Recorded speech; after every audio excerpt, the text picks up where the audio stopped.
Councillor Kushner? My questions have been answered, but I have one more. And where is the problem with regional government now? I see Police Services Board. It's one tier. Because they're one tier, is everybody getting along? The board seems to be getting along with itself very well. And what about the mayors? You indicated they represent their various municipalities. They should be getting along, should they not?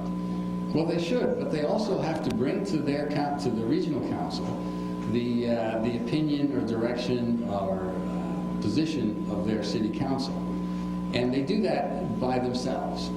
My experience around the region and in this table and this council is that the mayor brings the city council's position, but there is not enough conversation between the regional councillor and the city council. I don't have a vote at this. We don't have a vote at this table. We don't have a say at this table. We don't take part in in-camera meetings. You don't take part in ours. That is the problem. That is the structural separation between the city council and the regional council, and that's why we get along so well.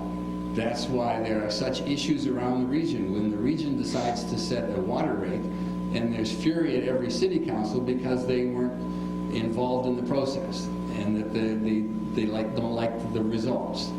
So are you suggesting that if we had your model, we wouldn't have any problems with water rates? No, I'm not.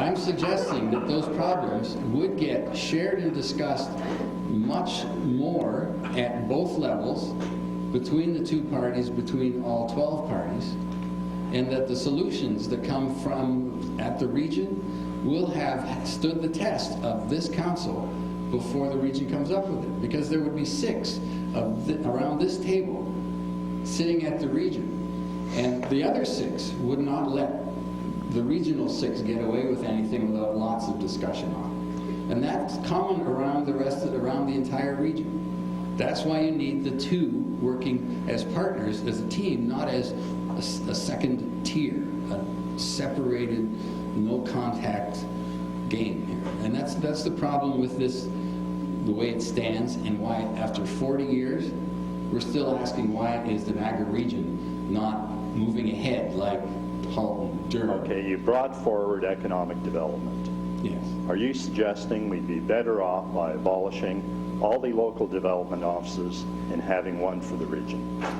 No, I'm not suggesting that. I'm not getting ahead. Let's not get ahead of ourselves. Now, why not? What I do know is that right now there is not a good connection between the NEDCO and the other municipalities. I know that NEDCO is not well appreciated at the regional level, that they are constantly struggling for what is their role in regional economics, regional economic development. I understood we had a good division of labor between our business development and the regional business development.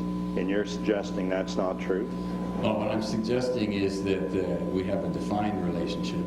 But what I hear around the regional table all the time is a dissatisfaction with the operation of regional economic development. Okay. And I hear frustration around the tourism industry about how there is not a common purpose, a disconnection between what is the region NEDCO supposed to be doing for tourism, what are the cities doing for tourism, what is Niagara Falls doing for tourism. And I hear that, and it's disturbing because we should be such a powerhouse in tourism, but we're fractured. Okay, can that not be rectified aside from governance? Well, it could be. Maybe it should be. Why is it not then? Well, 40 years of trying under this model has not worked out. Thank you.